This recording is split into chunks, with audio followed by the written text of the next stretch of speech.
in October. I've spoken with the commission or the committee, and they're willing to do that. And I think that the committee members would find that quite interesting, our commission, considering it is something that is our responsibility. And that includes by state law that it is our responsibility to provide property for cemeteries. And I think that it's getting to the point where we might have to consider what we want to do. So October 16th, I believe, is the second meeting. Mhm. If the first one's Mhm. the second. We have no other presentations that evening. Why don't we go ahead and schedule that and see And if you'd be then if the kind to board schedule wanted, that. we could have a tour of those other cemeteries, which are much smaller, and many of them on now private property. We could use the senior citizen bus. We could make a request for that and Let's have a start with the tour. presentation, and then and I've accidentally bumped into one of them on Scott Road, Mhm. walking one day. Like, holy cow, what's this? Mhm. So fascinating. I'd love to hear the And presentation. we're fortunate there that the Scott family takes care of that Oh, is that right? for Yeah. themselves. But there are a number of historic stones that are down. Yeah. And I believe our last 2 or 3 budgets, we've only given them $1,500. Yeah. And Uh, previously, we were giving $2,500. So I think that means that they have to try to repair the stones. And of course, many of the stones, there are no descendants left. Of course. And Of course. Yeah, let's have the presentation and put ourselves in that mode where we have to be concentrating on something that we really, frankly, I've been here for 10 years or something, and I didn't know that at all. And certainly haven't seen a presentation, so I think it'll be worth our while and worth our time and so pique on your a nice interest. winter day, we might take a little tour into the woods. That would be fun too. Yeah. No, Halloween's coming, so. I was Perfect thinking, time. I think Halloween's on its Wednesday. We could probably. I think that might be a night to avoid. No Or- way. Or maybe we should go to the old Norwich burial ground and join the group there that meets every Oh. Halloween Eve to wait for the ghost of Benedict Arnold to walk his mother's grave. No. Halloween Eve. Yes. So the night before, that is a Wednesday. That's what I was thinking. We could do it on the 30th of October. Well, And there's then we'll quite, take the bus to there's- Norwich. there's quite a group that gathers, and there are people that swear that they've seen the ghost, his ghost. Wow. Mr. Salerno, do you have any ex officios? It's hard to follow that, but Yeah. Yes, it is. just real quick, library met. They're planning on opening on Sundays again. Now that the Great. yeah, and they appointed a new member. They're starting the process for the rugs. They didn't realize that we had a new purchasing policy though, so they're Anna's helping them with that. They did in July. They did appoint a new president, Dave Jacobs, replaced Holly Cheeseman. Holly Cheeseman Okay. was the president for a long time, and I think he was president previously. He was He too. was at one time. He was I know previous. that. Yeah. Previous Okay. to Holly. and Larry Fitzgerald was elected as vice president. Oh, great. Only thing, we have building tomorrow. I'm sure you're going to talk about it, but the buildings are almost wrapped up, but business still continues at the building commission to pay some bills, and there are some small items that need to be discussed. The small changes at the end of the project, but Are you referring to the elementary schools? referring to the elementary schools. I'll leave that to Mark to talk. I'll speak to that as well. Yeah. Perfect. Mr. Cunningham? Well, see, one of my meetings was canceled, but I wanted to point out that the Brookside Farm Museum is having a sort of a family-friendly Explore History event on Columbus Day, October 14th, and they have a program or presentation that'll be available, so might be a nice thing to do if you have the day off or someone's want to take their kids for something that's informative. Might be a nice thing to do. So that's the 14th at the Brookside Farm Museum. Do you know what time that is? Yeah, I think it's, let's see, I do have it right here. No, I can't quite find it. I can't. Okay, I'll check in with yeah, them. That's but- okay, I get them on my speed dial, so I'll. Oh, 11 a.m. to 1. 11. 11 a.m. to 1 p.m. on the 14th. Great. And short presentation tonight by my ex officio report.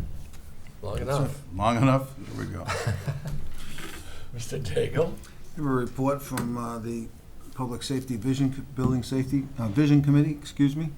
The architect has completed the needs assessment and has developed 2 options on concepts on how to remodel, reconfigure the building to support the public safety departments that we plan on locating there.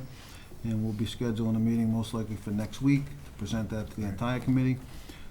Once we've received that presentation, the committee will then vote on which direction we want the architect to go to do the final design and work up the final cost of the design. So hopefully at our next meeting, I'll have something to report Great. as far as moving forward and trying to hold our schedule of getting the design done by the end of this year.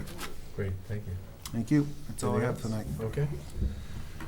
I have a couple announcements and observations. First of all, we all know about the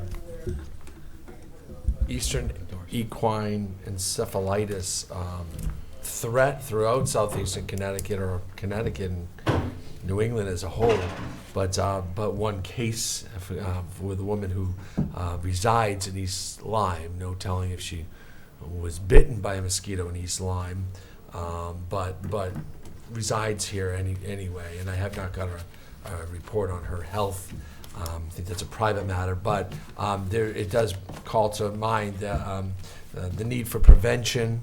Mosquito population is less than half of what it was the 3rd week of August when she probably was bitten, and it will continue to be, the population will continue to be cut in half week after week until the first freeze of the season, whatever that might be.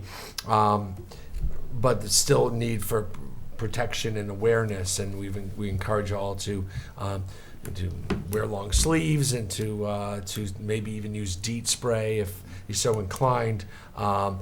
We have cut back on youth sports and high school sports and middle school sports past the 5:30 hour. We're asking the sports to be done on our fields by then in a preventive manner, and I think that's probably the wise thing to do.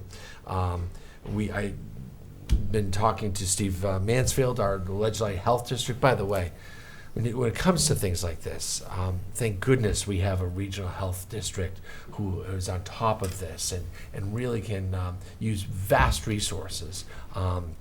He was in touch with me over the weekend about the prospect of this may be an issue. We talked Monday morning that it was an issue, and by Tuesday morning we were on a conference call with all the CEOs in the area, with the Department of Health, with the CDC, about what to do. And really there's not much to do. They are not going to do aerial spraying, they're not going to do ground spraying, but just thought that we should caution everybody to curtail outdoor activities and to, again, wear clothing appropriate. Even the emptying of pots and pans and kiddie pools and backyards and all that, of course, that's always encouraged no matter what, because it does breed insects. That's encouraged as well. But beyond that, there's nothing that's been recommended other than just personal prevention. Traffic continues, construction continues, and therefore traffic continues to be active down by exit 74 in front of Starbucks in preparation of the Costco build out. There are times where 2 lanes have to be closed for the better part of this week. 2 lanes being closed. They're stringing the traffic lights across and need to either be the 2 outside lanes or the 2 inside lanes need to be closed. That's approval with DEEP, so they're not running DOT. Yeah, been DEEP all week. DOT, thank you for the catch. It meets that approval. It approves all those kind of things that vary from their schedule and their boundaries. We've been watching make sure the buses get through swiftly. That's very important, that we don't have buses sitting in traffic with school kids on them.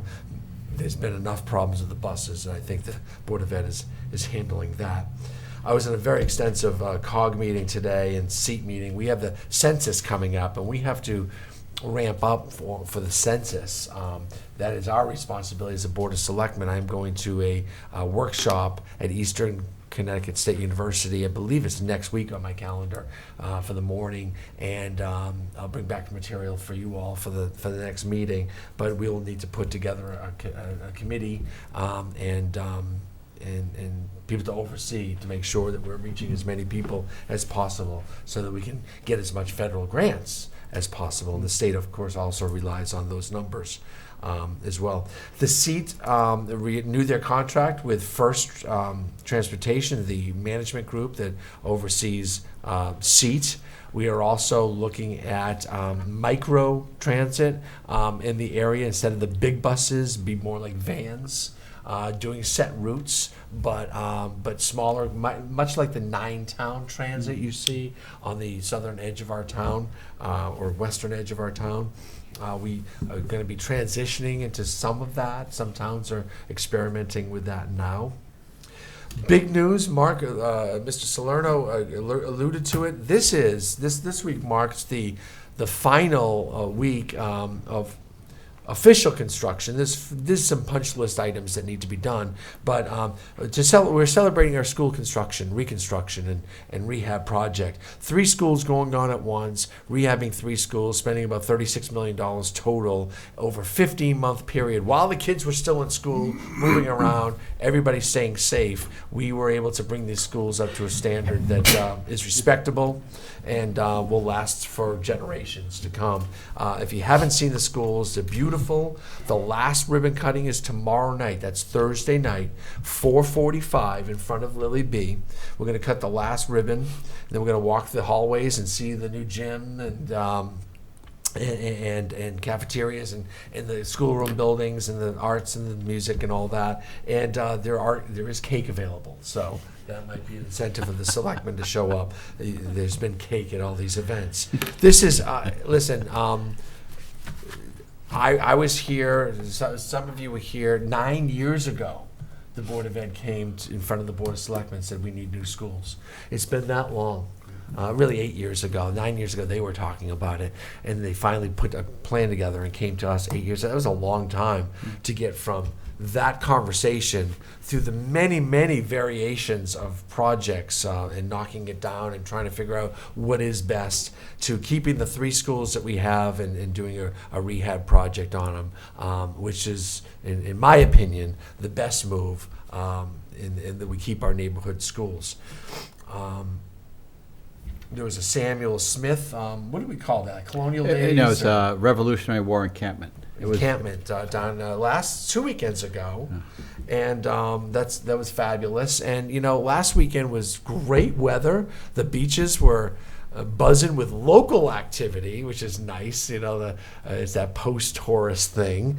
And this weekend proves to be maybe a heat wave again. So a great time for us locals to come on out and come on down and see our beaches and visit our restaurants and our shops and come on out and do cover up and put the bug spray on before you leave the house. That's my report for the evening. There's a lot coming up in the next several weeks, and I'll catch you up next time. I have a couple of questions. Yes, ma'am. We have quite a police presence at 2 different sites in town. The reconstruction bridge on Boston Post Road, as well as the highway project with Costco. And I'm concerned at the number of police officers that are having to pull overtime duty. I'm worried about exhausting our police force. We have 22 officers, are we at now? 23? 23? Yeah. But And you're I right. don't know if there are any that are out on any kind of medical or anything, but I'm becoming increasingly concerned with the number that are being, having to be on extra duty. Right. And so who's paying for this? Well, that's a good question. And so the bridge, and thank you for reminding me, the bridge project on Route 1 has started with alternate lanes, and we will give you an announcement when that bridge will be will be closed fully for a 2-week period of time, and that's coming up later in the season. The state contract pays for the town police presence and an administrative fee and the car rental fee at that location. And Costco and the developer of Costco is paying for the police down at exit 74. Yes, we have a thin staff. We don't have, for a town our size, we should have more cops on. We'll deal with that in our next budget cycle. We tried to deal with it the last one, but we will grow the force appropriately in time. They are, it is outside overtime. It's typical work for officers to get. Construction projects happen all over the place. But it's massive. We have a large number of officers every day. There's 4 or 5 on every day. Yep, there's 4 or 5 on every single day, and they are taking turns and making it work. And sometimes, I got to tell you, sometimes state police have been called in because we haven't been able to answer the numbers. And when it doesn't happen, it doesn't happen, and they forfeit those shifts. And the state police will come in. And how is Costco paying? Are they reimbursing us? We're submitting bills to them? We submit bills. And then they Just like any contractor, actually some of that work down at the bridge is actually a Frontier project, which is a project within a project, and Frontier gets directly billed on their part of it. Like any contractor in town needing the police, direct billed, and that's at a significant. We make out with the administrative fee and the rental of the car, which is a new thing over the last couple of years, and we are taxpayers are not footing any of that bill. They're getting an advantage, if anything. Okay, well, my concern was twofold: the payment, but also I'm worried about exhausting our own force. That worry is well placed. You're absolutely right. They're getting taxed. They don't get ordered in for that. That's strictly voluntary. It's a I volunteer thing. understand, but still, you volunteer for things that it's exhausting. Yes. When it's over and above, and I don't know whether they're pulling back-to-back shifts. Yeah. But at any rate, I just want to, I've had a number of people comment to me with that question and not able to answer it. Good. Also, some time ago, I had asked you to bring forward to the State Transportation Commission whether or not we were able to get a spill mitigation plan. Yes, that Oh, letter yesterday? went to the state. I think I distributed it. If I didn't, I apologize. I think we did though. It was that was 9 months ago maybe. But of course, there's new administration both at the commissioner level and of course the governor level. We could rework that communication. We did bring that up, and as you know, the Exit 74 state plan had a public hearing in our middle school probably 3 months ago, and we've had some communication with DOT on that. That has been part of the communication. Is when they go to engineer this, that when they're crossing over the aquifer, we need spill mitigation. They assure us that that the groundwater from the highway will not go directly into the ground. That there'll be it will go into. We'll get more engineering on that. Let's put it that way. I don't want to Okay. go on record All saying right. what they're going to do and what they're not going to do. Because I see that they have some barriers up along the entrance and exit ramps, but that would be the type of thing that would be standard for any wetlands protection as opposed to spill mitigation. Yeah, whatever is going on now is not that state plan or project, and it's not the conversation we had about spill mitigation when they redo the highway. What they're doing now is very simply the Costco requirements of DOT, that they need to put a deceleration lane in and an acceleration lane in and rebuild the on and off ramps on the southbound north side of the bridge southbound. The Costco area is all being redone, and in front of Starbucks, obviously. That is 100% Costco, and that is being, I think all that is in-house. That's our inland wetlands and zoning would watch over that. And then finally, I think that we have had a couple of new hires within the past couple of months, and wonder if at the next meeting you could update us with those names. For In general, in the building, uh, I don't think there are any. Are there? We have Public Works. So yeah, I'll update you with a roster. We'll get you an employee roster. We have some Public Works employees and I think it's some part-time firefighters as well, and full-time. But of course, We had to swear we had the swearing in here, and we badged them here that evening. And James, the custodian. The Public Works, that's Public Works. Yeah, through the Public Works Department. But you're right. I'm not a maintainer, but a janitor. Right, so Right. if you've seen him tonight, he's. I actually haven't met him yet. I know he signed his thing. Good point, and we'll talk about that. If you would, Sandy, make sure that gets on our list. Thank you. Any other questions? I'm set. Public comment, Jason.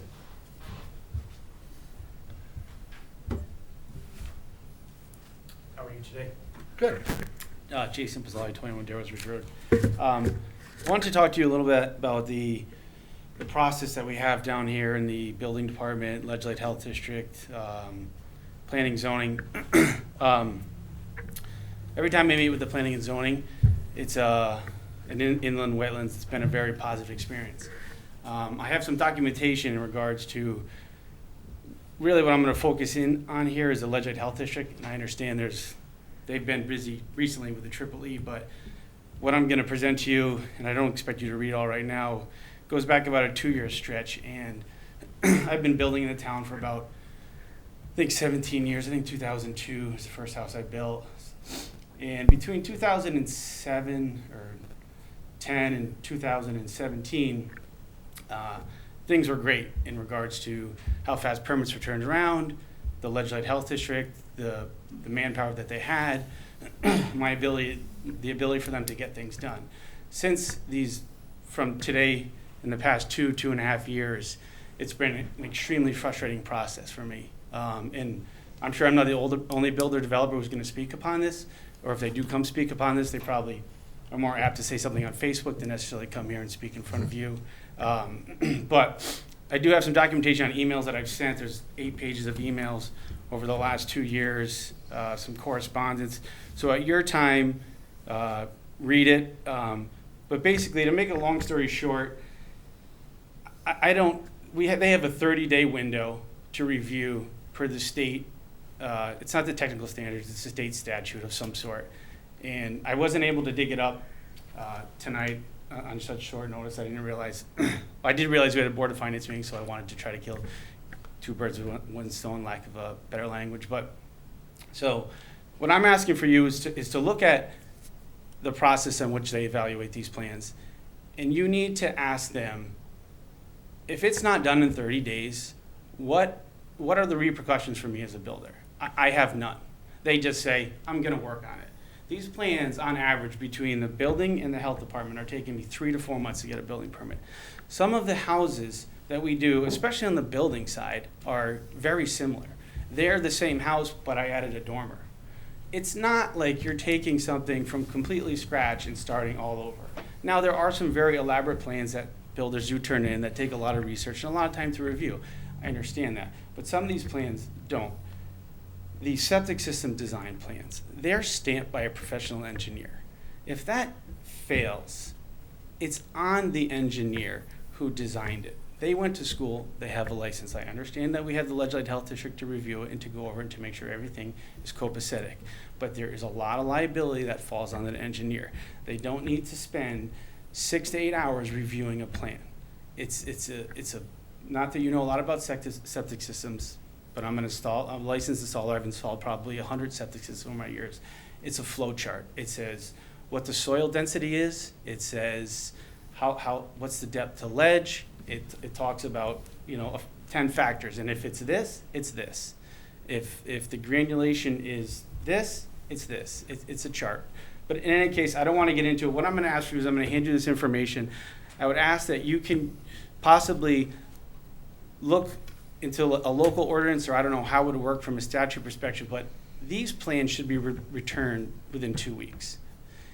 In corporate America or any business, if you called me and said, "Hey, Mr. Bazalia, I'd like you to give me a bid," and I said to you, "Well, it's going to be 45 days out before I give you a bid," they're going to hang up on me and they're going to go to the next person who's going to give them a bid, and they're going to get the job.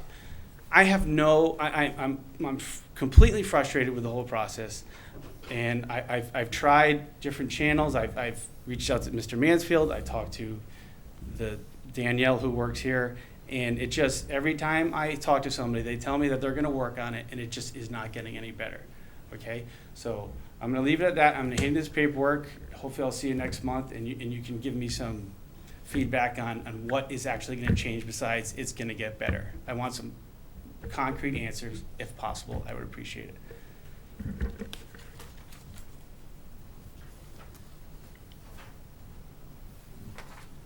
So I'm going to go back. There's multiple sheets here. Sorry, this is area I would never want to knock you off your desk there. Thank you.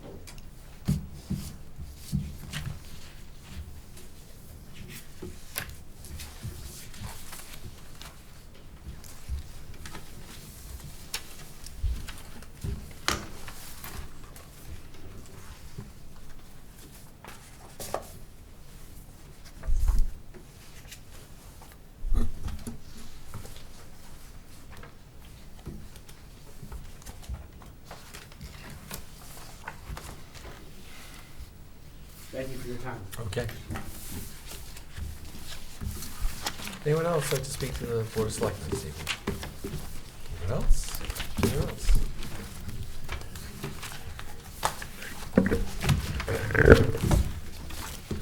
Motion to adjourn? Okay. Second. All in favor, say aye. Aye. Okay.